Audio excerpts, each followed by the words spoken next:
First Lady Melania Trump spent the early part of the morning on her second day in Japan being a dutiful dignitary spouse, accompanying President Donald Trump first on a stop to pay respects to the Emperor and Empress of Japan.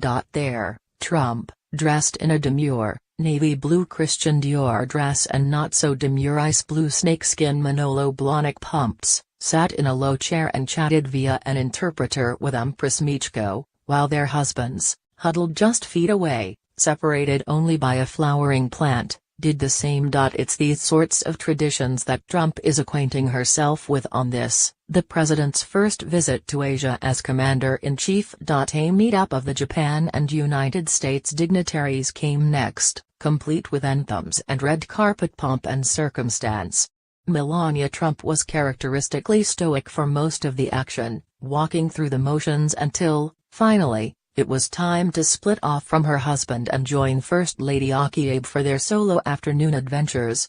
While the president relishes displays of military might and ceremonial showing off, his wife has demonstrated she far prefers more intimate interactions, specifically with children.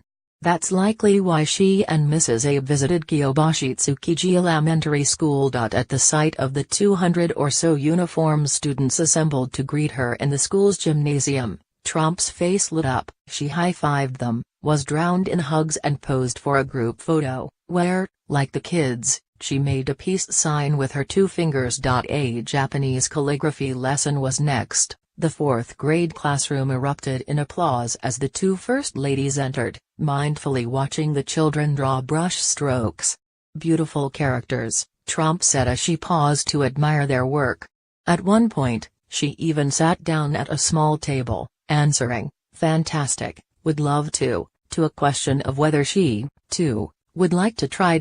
After months of relative mystery, often standing quietly beside her husband, eyes hidden behind those ever-present giant sunglasses, the First Lady is emerging lately as a soothing presence in an otherwise tumultuous administration.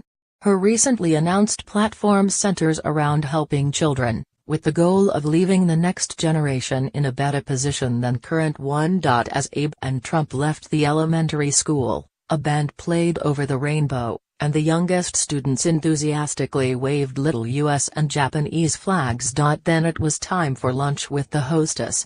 The two women said goodbye to the kids and returned to Akasaka Palace. The media was told the menu consisted of a course with soup, appetizers of salad, bread and fruit, followed by a main entree with Japanese-style portions of beef, chicken, vegetables and a special tamago omelette. However, the reprieve from official bureaucratic duties was brief.